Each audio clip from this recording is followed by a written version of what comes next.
क्या ये बसंत, इस महीने भी 1,16,000 का ओवर टाइम दे दिया तुमने? सर ओवर टाइम बनता है तो देना पड़ता है।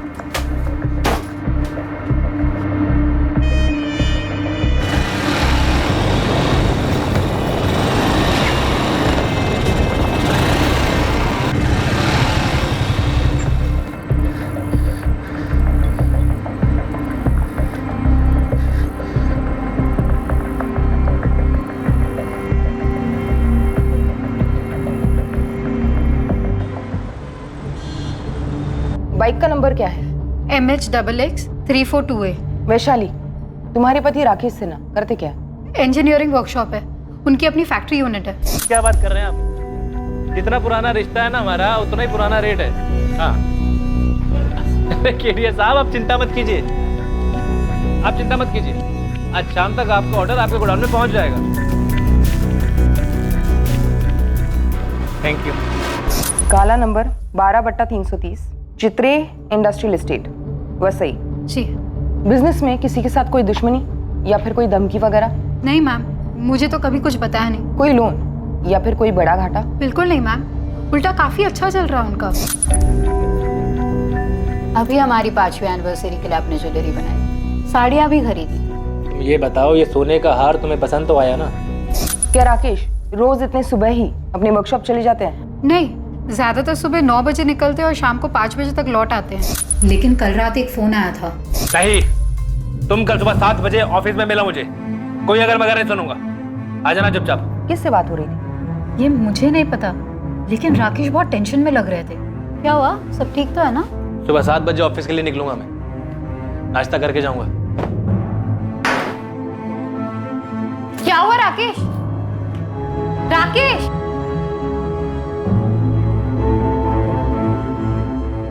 हेलो बॉबी, राकेश कहाँ है? हेलो असलम भाई, राकेश है वहाँ? राजू, तेरे राकेश साहब से बात करा जरा।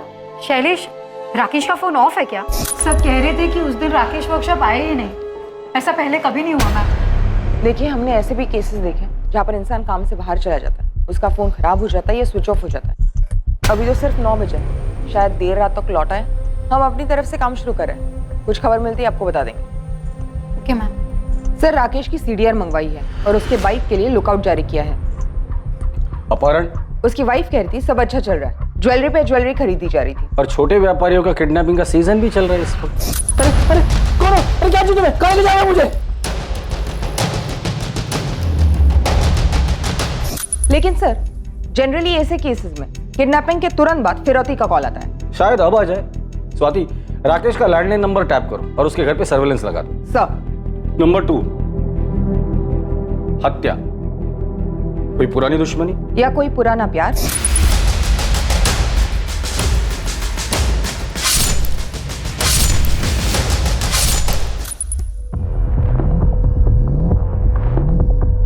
फरार? जर जोरू जमीन का कोई मसला होगा, शायद ये किसी से भाग रहा हो, या इसी ने किसी को मार डाला हो और फिर फरार हो गया हो। देखो, किसी भी सूरत में मुझे कॉल मत करना। हाँ हाँ, अब तुम निकलो वरना गाड़ी छूट जाएगी। हो सकता है वाइफ भी राकेश के भागने में शामिल हो और हमारे सामने एक्टिंग कर रही हो। इस वैशाली की भी हिस्ट्री निकालो। आत्महत्या? लेकिन सर, कोई हिंट नहीं छोड़ा है, ना कोई मैसेज और ना ही कोई लेटर। शायद जोश में आकर एकदम से कर बैठा हो।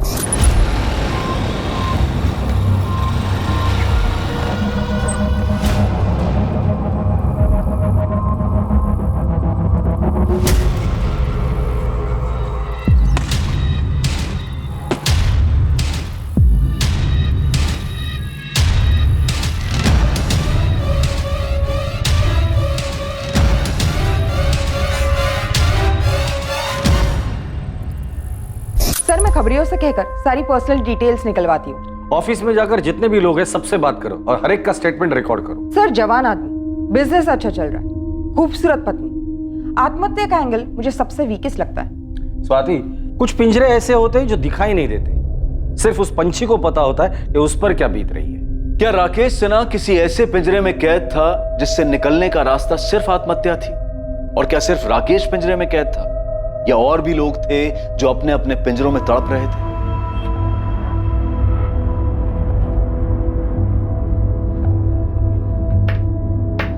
दादू EMI मैं भर दूंगा जॉब करके, आप सिर्फ डाउन पेमेंट कर दीजिए। अरे मेरी स्कूटर फ्री में दे रहा हूँ ना, लेके जा जा।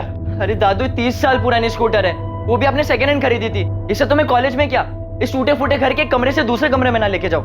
सब बैठे बैठे मिल रहा है ना, इसलिए कदर नहीं तुझे ओमकार। तुझे मालूम है ना ये घर तुझे मिलने वाला है, फिर भी उसे टूटा फूटा कह रहा है। इससे तो मैं घर ही ना बोलूं, पिंजरा है पिंजरा।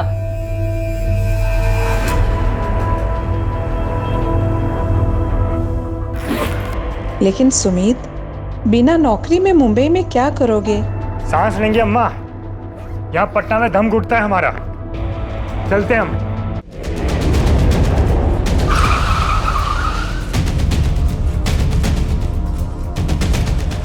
मैडम मैं राकेश सिन्हा का मैनेजर हूँ। मैम मेरा नाम बॉबी पिंटू है। ये राजू माने, शैलेश कोटियान और असलम दलवाई ये हमारे परमानेंट वर्कर्स हैं। बाकी कुछ कारीगर हैं जो डेली वेजेस पे काम करते हैं और ड्राइवर वगैरह तो कॉन्ट्रैक्ट पे हैं। आपका परमानेंट स्टाफ इतना ही है? नहीं मैम, हमारे अकाउंटेंट है वसंत प्रधान जी जो आज आए नहीं है। क्यों? उनका मैसेज आया था, उनकी तबीयत खराब है। और कल आप में से किसी ने भी आपके बॉस राकेश सिन्हा को नहीं देखा? नहीं मैम। ठीक है, अब सभी लोग अपना नाम, घर का पता और नंबर इस हवलदार साहब के पास लिखवाएंगे। बॉबी क्या कोई माजरा था?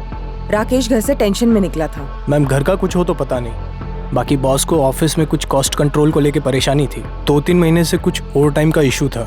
बाकी ये सब तो हर कारखाने में होता है। मैडम राजू मानू कुछ कह रहा है। हाँ बोलो।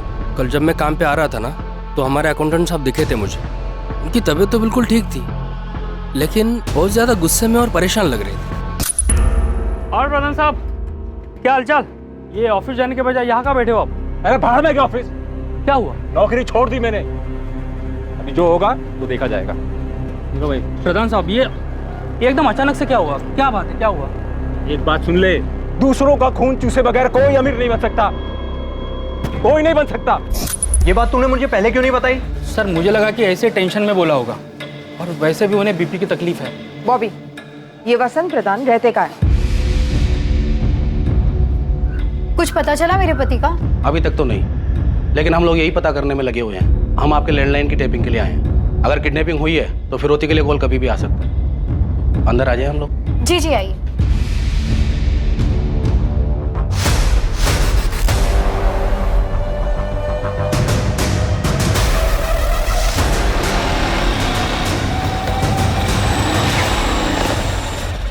वसंत प्रधान, तुमने राजू से राकेश सिन्हा के यहाँ की नौकरी छोड़ने की बात की थी? हाँ बोला था, राजू से बोला था, और ये सच भी है। मैंने नौकरी छोड़ भी दी। कब और क्यों?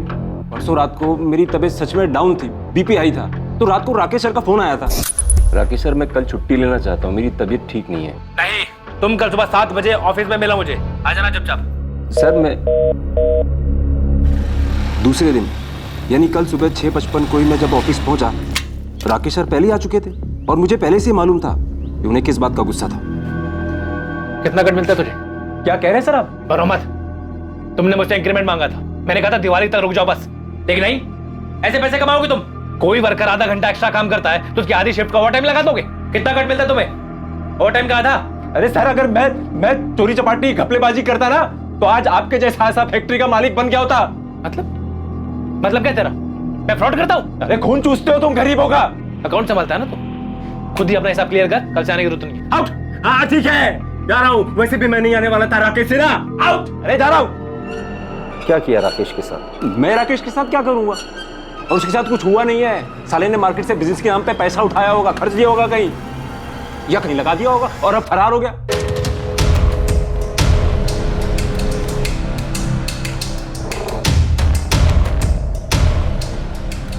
Madam phone tapping team Vaishali Sinha के साथ है।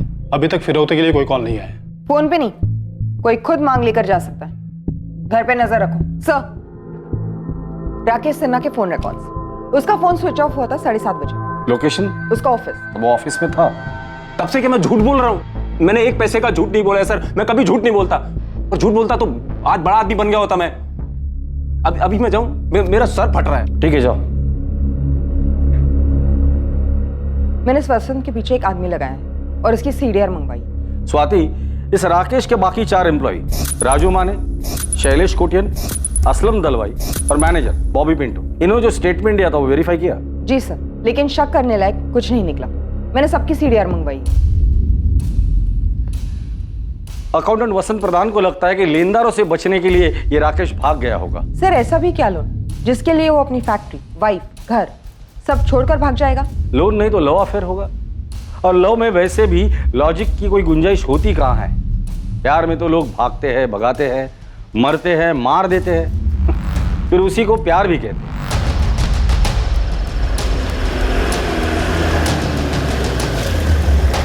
सर वो अपना रूम।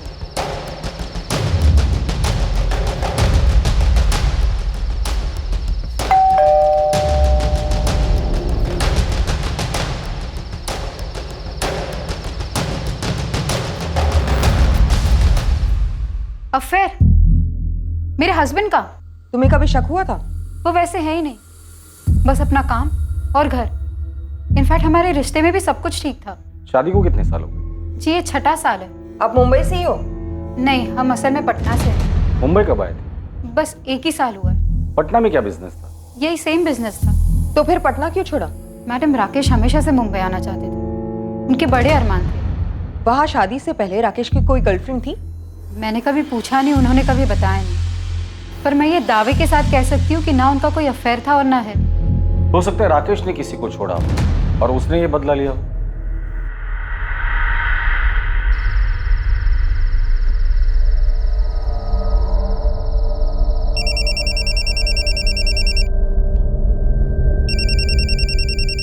उठाए मैडम और उसे बातों में लगा के रखिए।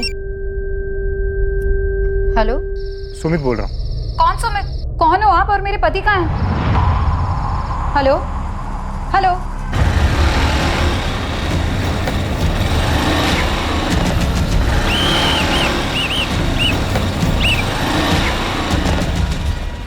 हेलमेट निकालो, लाइसेंस दिखा। बाइक किसकी है? मेरे दादू की। अच्छा, दादा के नाम पे मुझे मामा बना रहा है। चल नीचे उतर, चल चाबी निकाल।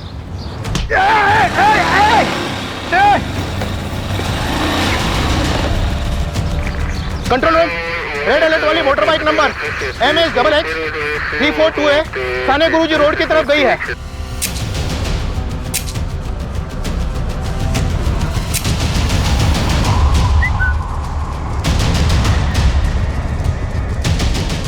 साहब, हमारा ओमकार चोर नहीं है, वो सब कुछ सच सच बता देगा। ओमकार बोल। नहीं दादू, मैं एक तरफ से चोर ही हूँ। अरे क्या बोल रहा है तू? सर वो बाइक काफ़ी देर से वही के वही खड़ी थी, खाड़ी के पास, और उसमें चाबी भी लगी थी। मुझे तो उसे पहली बार देखकर लव हो गया था, और उसके आसपास कोई था भी नहीं।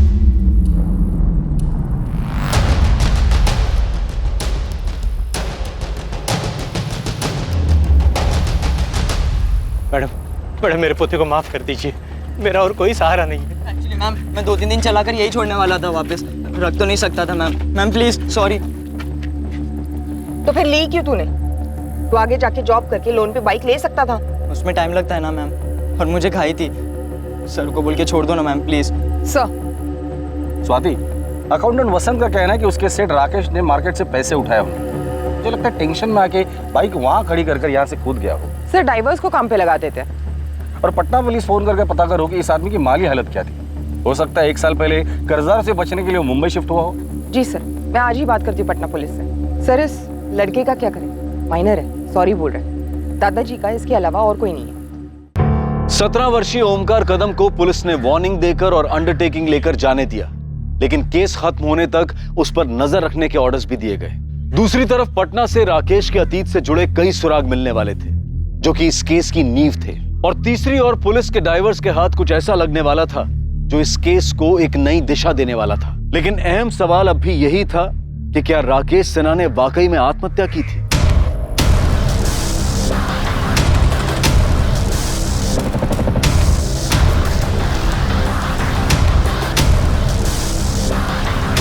सर हेलमेट मिला है और बैग भी, उस बैग के अंदर मोबाइल। सर लास्ट बैग होगी, हो सकता है किसी किनारे पर मिल जाए। मुंबई, पालघर और कोकण कोस्टल पुलिस को इन्फॉर्म करो और वैशाली सिन्हा को बुलाकर इन चीजों की शिनाख्त करवा लो।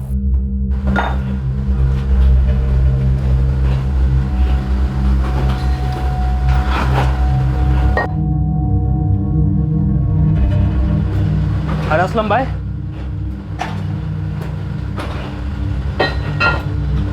क्या हुआ असलम भाई, आग हो गए?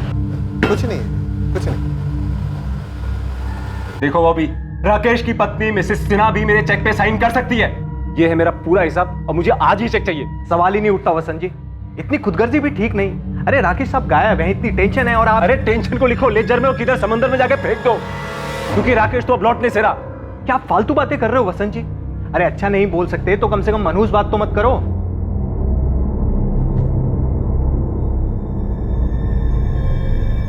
क्या हुआ, कुछ कहना चाहता है? ओमकार, मैं तेरे बाप का भी बाप हूं, मुझे मालूम है तू कुछ कहना चाहता है, कुछ छुपा रहा है मुझसे। पुलिस ने बड़ी मुश्किल से माफी दी, बोल क्या बात है? मैं जरा बाहर घूमने जा रहा हूँ, स्कूटर ले जाऊं? हाँ ले जा।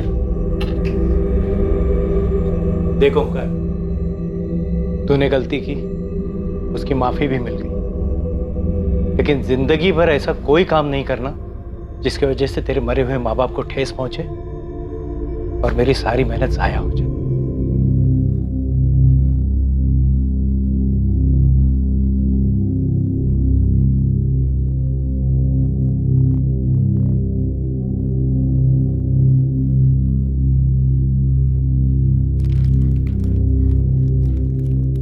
राकेश ने सुसाइड किया?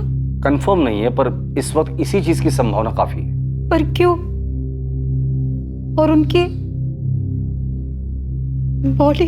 देखिए, बॉडी आज कल परसों शायद हफ्ते भर में मिल भी जाएगी, लेकिन हमारे लिए ये जानना जरूरी है कि राकेश ने आत्महत्या क्यों की, ऐसी कौन सी मजबूरी थी, और आपको उसके लिए हमें कोऑपरेट करना पड़ेगा। क्या उन्होंने मार्केट से बहुत बड़ी रकम उठाई थी? ऐसा कुछ नहीं था सर, मैं आपको बता चुकी हूँ, सब सही चल रहा था और अब ये सब। आप श्योर हैं ये सब सामान आपके पति राकेश का ही है? जी मैम, मुझे विश्वास नहीं हो रहा कि मेरे पति सुसाइड कर सकते।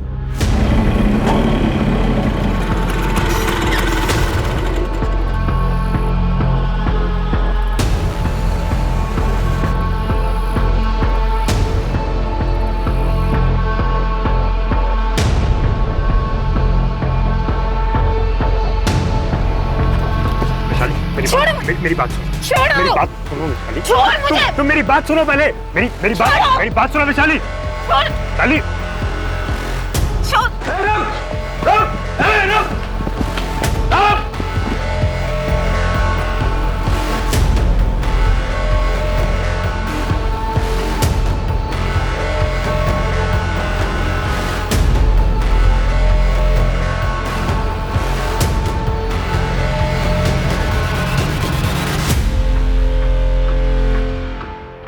मैनेजर बॉबी, वर्कर्स राजू, शैलेश और असलम और अकाउंटेंट वसंत सबके सीडीआर आ गए, स्कैन किए गए, लेकिन शक करने लायक कुछ नहीं निकला। पटना पुलिस का क्या कहना है? सर, उन्होंने राकेश के पटना वाले बैंक से बात की। बैंक स्टेटमेंट से पता चला है कि मुंबई आने से पहले राकेश का बैंक बैलेंस और इन्वेस्टमेंट काफी अच्छे थे, प्रॉपर्टी है, भारी इंश्योरेंस पॉलिसी है, और तो और जितने क्लाइंट्स उसके पटना में थे, जितनी कमाई थी, उसके आधे भी मुंबई में नहीं थे। कोई पर्सनल इश्यू तो होगा ही होगा। वहां के खबरियों का क्या रिपोर्ट है? अपने माँ बाप का इकलौता बेटा था राकेश। माँ बाप काफी पहले गुजर गए थे और रिलेटिव्स ऐसे कोई था नहीं। पटना में जहां वो रहता था वहां उसका कोई दोस्त पड़ोसी होगा ही होगा। सर, जैसे यहाँ के पड़ोसियों ने बताया, खुश थे दोनों एक साथ वगैरह, वहां के पड़ोसियों ने भी यही कहा, सिवाय एक बूढ़ी औरत की। ये बताओ, तुम जानना क्यों चाहती हो? ऐसे ही मौसी, मुझे सब पता है, अखबार में भी पढ़ती हूँ। वो राकेश सिन्हा गायब हो गया ना? जब वो दोनों आपके किराएदार थे, राकेश और उसकी पत्नी वैशाली। हाँ, राकेश और वैशाली, उन दोनों के बीच कुछ माजरा था क्या? मतलब अचानक से बसा बसाया घर और बिजनेस छोड़ के मुंबई क्यों चले गए? मुंह छुपाने। मुझे एक अरसे से शक था कि दाल में कुछ काला है। लोग कहते हैं कि बुढ़ापे में आंखें और कान कमजोर हो जाते हैं, लेकिन मेरे साथ तो उल्टा ही हो गया था।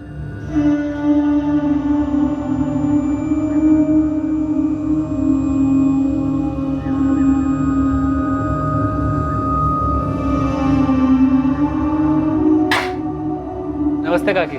जीते रहो बेटा। किराया देने आया था। आओ अंदर आओ। लीजिए काकी, गिन लीजिए। काकी, आपसे एक बात करनी थी मुझे। हमें भी तुमसे एक बात करनी है, लेकिन पहले तुम बोलो। खुद का मकान बनाना चाहता हूँ, सोचा एक बार आपसे पूछ लेता हूँ, क्या आप अपना मकान हमें बेचेंगी? बेटा तुम मेरा मकान खरीदना चाहते हो, लेकिन तुम्हारा घर बिक चुका है। क्या? तुम्हारे घर में आग लगी हुई है, पहले जाके उसे बुझाओ।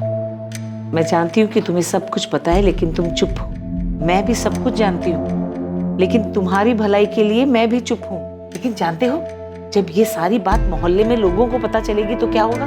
उस लड़के का तो कुछ नहीं जाएगा, वो तो भाग जाएगा, लेकिन मुंह तुम्हारा काला होगा।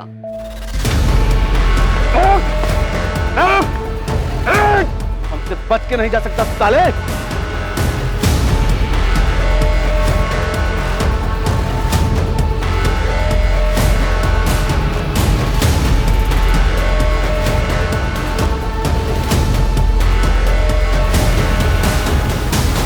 सर मैंने नहीं मारा राकेश भाई को। कैसे मारा और लाश कहाँ ठिकाने लगा दी? अरे सर मैं कह रहा हूँ मैंने नहीं मारा राकेश भाई को। ये तुम्हारे अकेले का काम तो हो नहीं सकता सुमित। किसने साथ दिया था तुम्हारा? फैक्ट्री से कोई था या पेशेवर हत्यारा था? सर मेरा यकीन कीजिए, मैं आपको कह रहा हूँ मैंने नहीं मारा राकेश भाई। कैसे मारा और क्यों मारा वो बताओ। हाँ अफेयर हुआ था सुमित के साथ। हुआ था या अभी भी चल रहा है? तुमने और सुमित ने मिलकर राकेश को ठिकाने लगा दिया? नहीं मैम, मैं तो सुमित को पूरी तरह से भुला चुकी थी। पटना में बैठे मैं विशाली को बुला नहीं पा रहा था, दम घुट रहा था मेरा। ऐसा लग रहा था जैसे किसी ने मुझे पिंजरे में बंद कर दिया। मिले कैसे थे उसे और राकेश को कैसे जाना? मैं वो पटना वाली फैक्ट्री में उनका असिस्टेंट था। प्रणाम भाभी। तो भैया ने फाइल मंगाई है इनकम टैक्स पर। अंदर आओ। कोई मेहमान आ रहे हैं? सिर्फ तुम्हारे लिए बनाए हैं।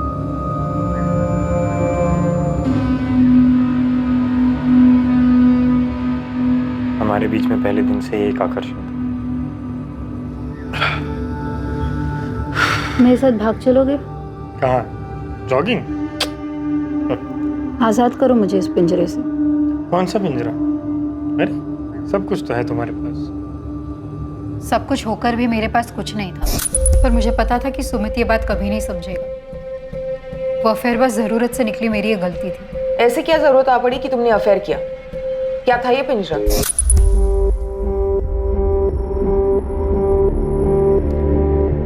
कम से कम मेरी तरफ देखो तो सही राकेश। ऐसे पीठ दिखाने से तो प्रॉब्लम हल नहीं होगी ना। कौन सी प्रॉब्लम है शाली? कौन सी प्रॉब्लम?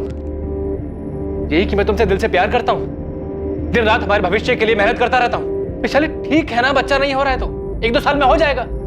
बात सिर्फ बच्चा होने ना होने की नहीं है, वो अलग मसला है। मसला है इस बेडरूम का, जो तुम्हारी और मेरी दोनों की खुशी के लिए बना है। 4 साल से कह रही हो राकेश, डॉक्टर के पास चलते बात करते हैं किसी से। विशाली तुम्हें क्या बात करनी है किसी डॉक्टर से? क्या कहना है किसी को? यही कि हम दोनों के बीच में संबंध बेहतर कैसे कर सकते हैं, कैसे खुश रह सकते हैं, एक दूसरे को सैटिस्फाई कैसे कर सकते हैं। विशाली मैं सेटिस्फाई हूँ, तुम्हें क्या चाहिए मुझे समझ में नहीं आ रहा है। तुम हमारी प्राइवेट जिंदगी की दुनिया में नुमाइश क्यों करना चाहती हो? कौन सी प्राइवेट जिंदगी? हाँ कौन सी प्राइवेट जिंदगी? एक झूठ ही जी रहे थे हम, एक झूठ जो राकेश ने खुद को बोल रखा था कि सब कुछ सही है, कोई प्रॉब्लम नहीं है। देखो जो हुआ सो हुआ, मैं इसे तुम्हारी गलती समझकर माफ करने के लिए तैयार हूँ। मुझे माफी नहीं राकेश, डिवोर्स चाहिए। मैंने मुंबई में सारी सेटिंग कर ली है, अगले हफ्ते मुंबई निकल रहे हैं। मुझे मुंबई नहीं जाना, वहाँ कौन है हमारा? तभी तो मुंबई जा रहे हैं, क्योंकि वहाँ हमारा कोई नहीं है, वहाँ हमारे बारे में किसी को कुछ पता नहीं होगा। लेकिन हमें तो पता होगा हमारे बारे में, उसे खुद से कब तक छुपाते रहेंगे राकेश? क्रेडिट कार्ड है तुम्हारे पास, जितनी भी शॉपिंग करनी है दिल खोल के कर लो, जिससे भी मिलना है एक आखिरी बार मिलो। और मैं वो आखिरी बार भी सुमित से नहीं मिली, और अब राकेश गायब क्या हो गए ये सुमित अचानक से पूरे 1 साल बाद यहाँ धमक गया है। वैशाली ने बोला था मुझसे कि राकेश भाई हमारे बारे में सब कुछ जानते हैं, लेकिन उन्होंने कभी सामने से मुझे कुछ नहीं पूछा और ना ही नौकरी से निकाला। मुझे थोड़ा बुरा भी लगता था, लेकिन अफेयर जारी रखा। मेरी तरफ से तो कभी खत्म ही नहीं हुआ था सर, लेकिन वैशाली ने उसके बाद मुझे कभी कांटेक्ट नहीं किया। उसके बावजूद तुम यहाँ मुंबई में आ गए और फिर दोनों ने मिलकर राकेश को मार डाला। नहीं सर, बिल्कुल नहीं। जब मैंने अखबार में पढ़ा कि राकेश भाई गायब हो गए हैं, शायद सुसाइड हुआ हो, मर्डर हुआ, मुझे लगा मुझे विशाली के साथ होना चाहिए, शायद फिर से हमारा रिश्ता जुड़ जाए। मैम ऐसा कुछ था ही नहीं हमारे बीच, बस 4-6 दफा फिजिकल संबंध हुए थे। मेरी गलती थी, मैंने डिवोर्स मांगा, राकेश ने दिया नहीं। मैंने समझौता कर लिया था अपने तकदीर के साथ, कबूल कर लिया था कि मुझे शायद इस जिंदगी में वो शारीरिक सुख नसीब नहीं होगा, वैशाली, क्या तुम्हें ऐसे लगता है कि तुम्हारे सुमित वाले अफेयर की वजह से राकेश को अपनी कमियों का ज्यादा एहसास हुआ हो और उसने आत्महत्या कर ली हो? अगर ऐसा होता तो वो कभी तो जताते, कुछ तो बोलते, पर ऐसा कभी नहीं हुआ और वो आत्महत्या करने वाले आदमी नहीं है। तो फिर सुमित ने राकेश का कत्ल कर दिया हो? माना मैं उसके लिए यहाँ चल आया, उसे कभी बुला नहीं पाया, लेकिन मैं इतना गया गुजरा इंसान भी नहीं हूँ कि किसी का कत्ल करने का सोचूं। सर, राकेश भाई के गायब होने में मेरा कोई हाथ नहीं है। तुम्हारा हाथ है या और हाथों ने तुम्हारा हाथ बटाया था, ये तो बहुत जल्द पता चल ही जाएगा सुमित।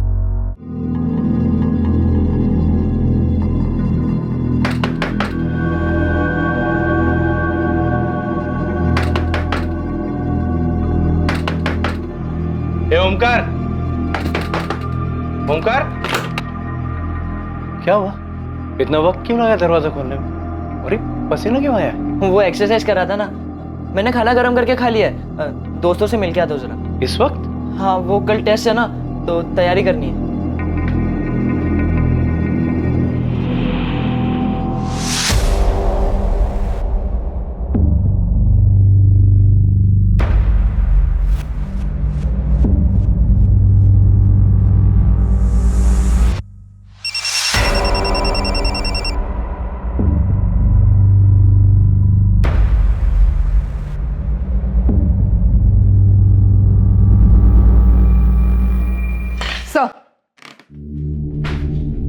मैंने पटना पुलिस से कंफर्म किया, सुमित 4 अक्टूबर को पटना में ही था। एक्चुअली स्वाति, मुझे तुम्हारे लॉजिक में दम लगता है। भले इस राकेश ने सुमित और वैशाली के अफेयर को माफ करने की बात की हो, लेकिन ये राकेश अंदर ही अंदर घुट रहा होगा, अपने सेक्सुअल प्रॉब्लम को लेकर डिप्रेस हुआ हो और कूद गया हो।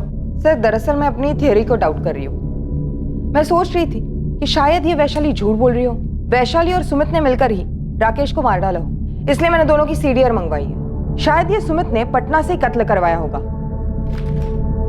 सर वो लड़का आया है, बाइक चोर ओमकार कदम। किसका नमकीन है ये? मेरा है सर। इस पर खून किसका है और ये हमें क्यों दिखा रहे हो? वो मैंने आप लोग को बाइक के बारे में पूरी बात नहीं बताई थी, एक बात छुपाई थी।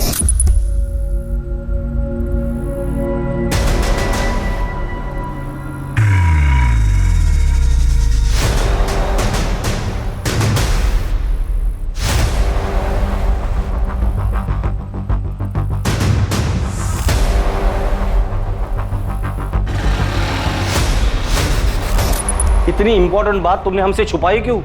वो मुझे लगा कि आप लोग मुझ पर शक करेंगे। तो अब तुम्हें अचानक ऐसे क्यों लगा कि हम तुम पर शक नहीं करेंगे? आप लोग ने मुझ पर भरोसा किया, मुझे जाने दिया, और दादू भी बोले कि मुझे आप लोग ने एक चांस दिया है, इसलिए मुझे लगा इससे आपकी हेल्प हो जाएगी। शायद उस आदमी ने सुसाइड नहीं किया हो, उसका मर्डर हुआ।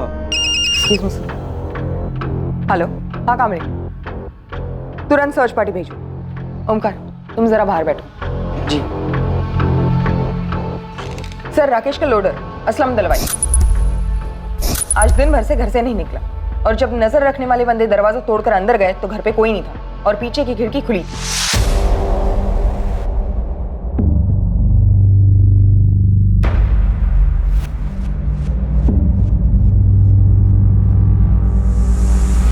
स्वाति, इसे फॉरेंसिक लैब भेज दो और उस असलम को अपनी कस्टडी में ले लो।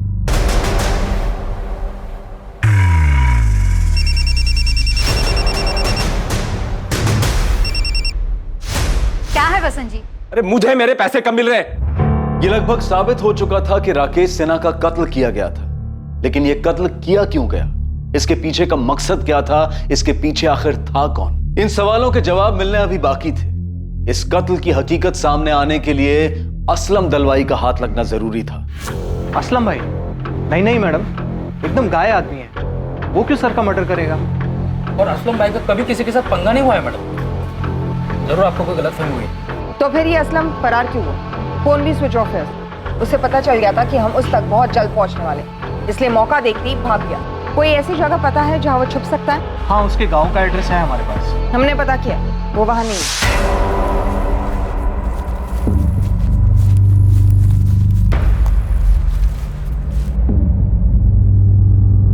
सर, सुमित और वैशाली के बीच पूरे 1 साल कोई कांटेक्ट नहीं रहा, सिवाय 3 दिन पहले जब सुमित ने वैशाली को कॉल करना शुरू किया, जो कि उसने कबूल किया।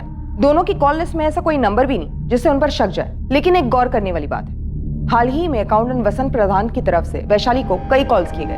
मेरी मेहनत की कमाई है सर, और मुझे इस वक्त उसकी सख्त जरूरत है।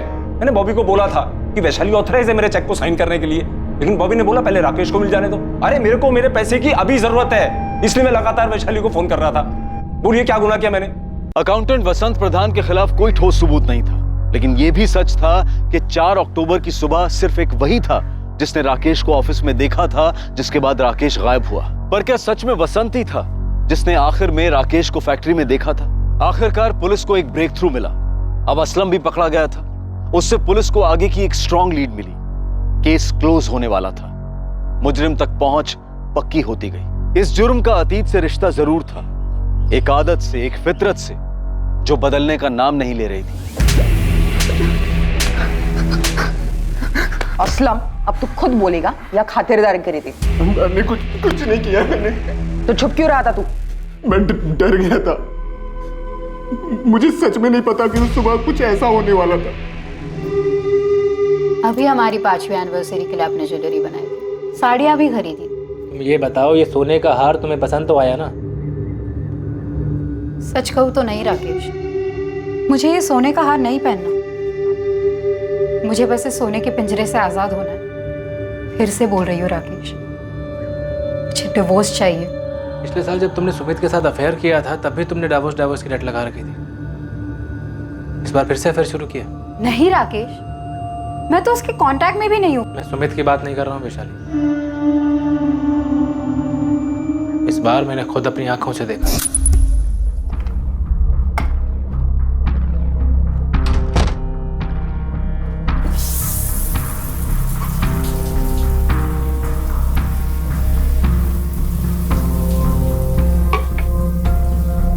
वैशाली, मैं बॉम्बे साइड जा रहा हूँ, 2 पार्टीज की मीटिंग है, देर रात लौटूंगा।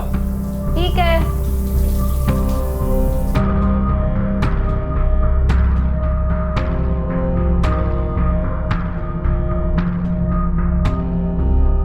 बुरी आदत जाती नहीं है ना तुम्हारी? जिसे तुम बुरी आदत कह रहे हो ना राकेश, वो हर इंसान की जरूरत है, पर तुम्हारी समझ के परे। सब समझते, पर तुम ये नहीं समझते हो कि आदमी बस एक खुशी नहीं दे पा रहा तुम्हें, बदले में हर तरह की खुशियां देता है तुम्हें। तुम्हारे नाम की एफडी, जमीन, कंपनी में पार्टनरशिप, हर तरफ तुम्हारा नाम लिखवाता हूं मैं। साड़ियां लेके देता हूं, जेवर लेके देता हूं, सब तो लेके देता हूं तुम्हें, लेकिन नहीं, तुम्हें तो बस जानवर की तरह बिस्तर। एक बात बताओ, अगर तुम्हें भूख लगी हो और मैं तुम्हारे लिए गाना गाऊं तो, या घर सजाओ तो, या खुद सज सज कर तुम्हारे पैर दबाओ तो, इससे तुम्हारे पेट की भूख मिटेगी?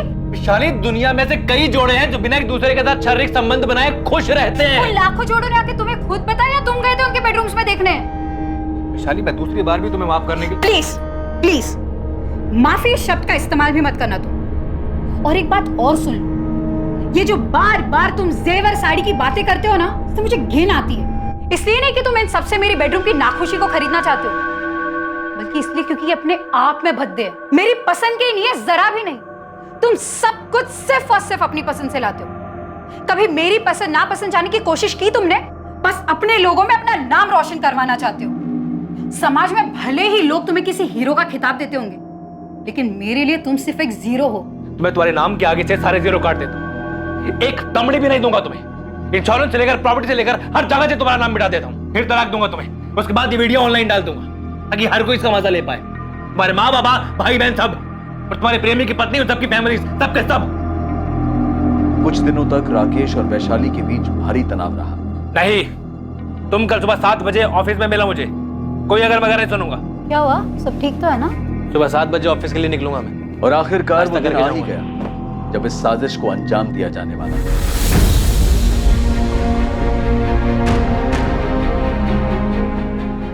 वो कल सुबह ऑफिस 7 बजे आने वाला है, इससे अच्छा दिन नहीं मिलेगा।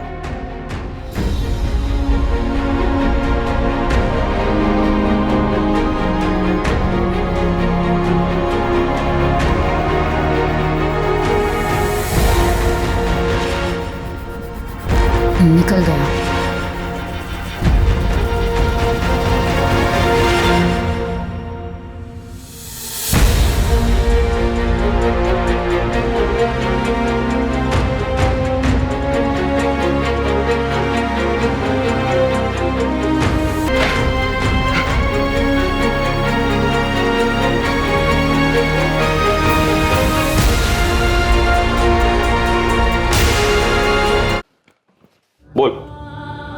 सर सर ऐसा मैंने पहले कभी कुछ नहीं किया। ऐसा कुछ मतलब मर्डर? नहीं सर, मतलब वो अफेयर सर।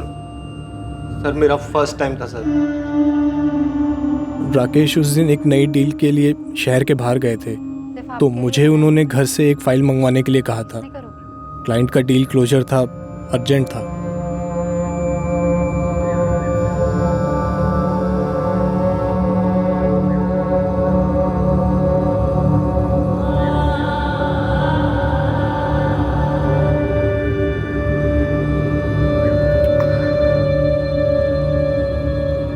उसे पता चल गया बॉबी। क्या? कभी? काफी दिन हो गए। फिर उसने अभी तक मुझे कुछ बोला क्यों नहीं? वो उसका स्टाइल नहीं है। जो बोलना है मुझे बोल गया है। क्या बोला? यही कि डिवोर्स देने को तैयार है। डिवोर्स? वैशाली मैं शादीशुदा हूँ, मतलब बच्चा ऑन द वे है। तुमसे शादी करने की बात नहीं कर रही हूँ। मैं खुद ऐसा डिवोर्स नहीं चाहती जहाँ वो सारी प्रॉपर्टी, इंश्योरेंस कंपनी, हर जगह से मेरा नाम निकले। और ना सिर्फ मुझे रास्ते पर लाए, पर तुम्हें भी रास्ते पर लाए। मुझे? उसने बेडरूम में कैमरा छुपाया था बॉबी। कह रहा है वायरल कर देगा। तुम्हारी शक्ल, मेरी शक्ल, सब कुछ काफी साफ नजर आ रहा है। अब कुछ नहीं, बस राकेश को मार डालना होगा। क्यों जोक कर रही हो वैशाली? सीरियसली बोलो ना, क्या करना है? मैं मेरी जिंदगी के बारे में कभी जोक नहीं करती बॉबी। हम उसे मार डालेंगे। कंपनी की 50% पार्टनरशिप तुम्हें दूंगी और हमारी बेडरूम की पार्टनरशिप जारी रहेगी जब तक दोनों में से कोई बोर ना हो जाए। ये घर, पटना वाला घर, इंश्योरेंस का पैसा और बैंक में जो कुछ भी है सब कुछ तुम्हें मिलेगा ना? अब आए ना लाइन पर। सारे पैसों का 20% तुम्हें दूंगी। अब बोलो कब और कैसे करना? आज दुनिया से भी जाएगा, सब कुछ तैयार है। हम लोग फ़ोन या एसएमएस पर कभी बात नहीं करते थे, सिर्फ सोशल नेटवर्क पर या मैसेंजर पर, इसलिए आप लोगों की नज़र में कभी नहीं आए। मुझे या वैशाली को पता नहीं था कि राकेश ने अकाउंटेंट वसंत जी को ही बुलाया था मीटिंग के लिए। मेरा प्लान यही था कि उस मीटिंग से पहले ही राकेश को ख़त्म कर दूं, लेकिन वसंत जी जल्दी ही पहुंच गए।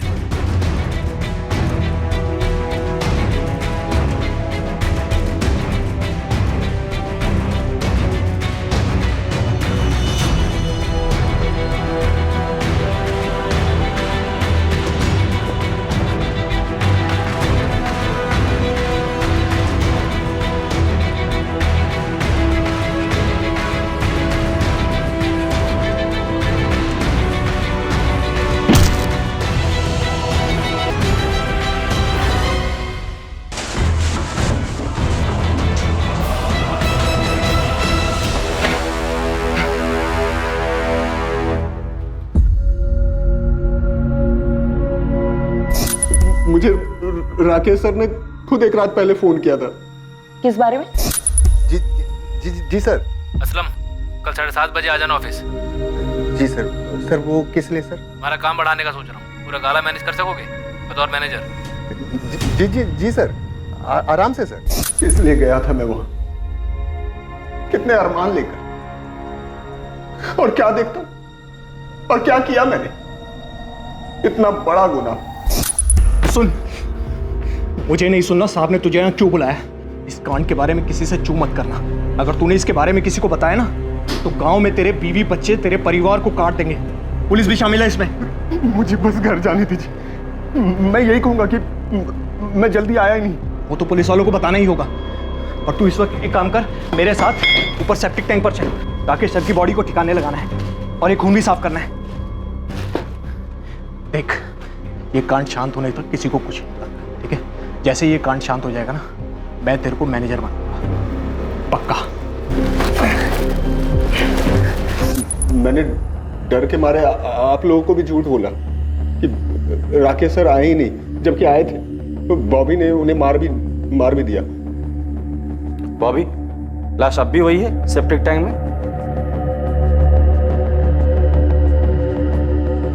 बैग, मोबाइल और हेलमेट नदी में किसने फेंका?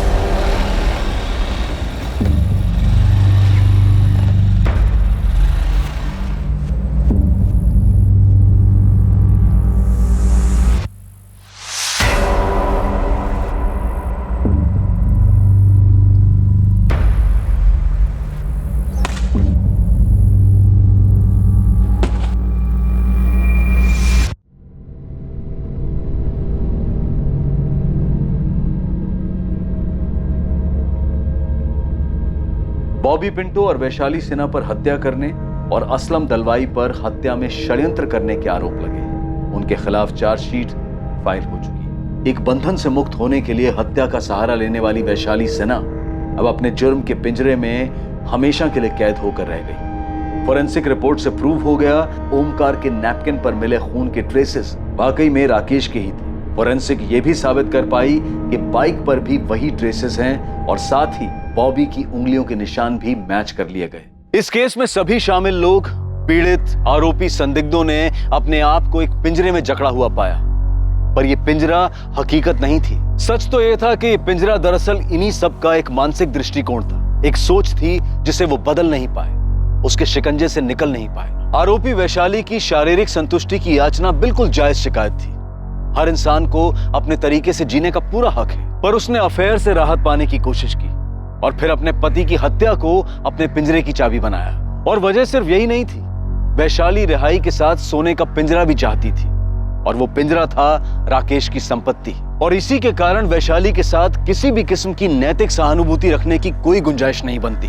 दूसरी तरफ राकेश ने खुद अपने आप को एक झूठ के पिंजरे में कैद किया हुआ था। सच जानते हुए भी वो इस भ्रम में जीना चाहता था कि दुनिया की हर खुशी पैसे से खरीदी जा सकती है। उसने अपनी पत्नी की जरूरतों को नजरअंदाज करके और फिर उसे ब्लैकमेल करके एक ऐसा रास्ता अपनाया जहां हर कदम पर जुर्म का साया दस्तक दे रहा था। सही समय पर सही कदम उठाने से इन सब की जिंदगी इस तरह उलझने से बच सकती थी, कई जानें बच सकती थी, जिंदगियां पिंजरों की कैद से रिहा हो सकती थी। और ऐसा होना तभी संभव है जब इंसान अपनी सोच, अपने दृष्टिकोण को बदले, खुद इस पिंजरे से बाहर निकलने की कोशिश करे, क्योंकि इस पिंजरे की चाबी हर इंसान के अपने हाथ में ही होती है। अब मैं अनूप सोनी आपसे विदा लेता हूं, फिर मुलाकात होगी एक और नए केस के साथ। देखते रहें क्राइम पेट्रोल सतर्क, सोमवार से शुक्रवार रात 11 बजे। और याद रखें, क्राइम और आपके बीच में सिर्फ इतना फर्क है कि आप कितने सतर्क हैं। सतर्क रहें, सुरक्षित रहें। जय हिंद।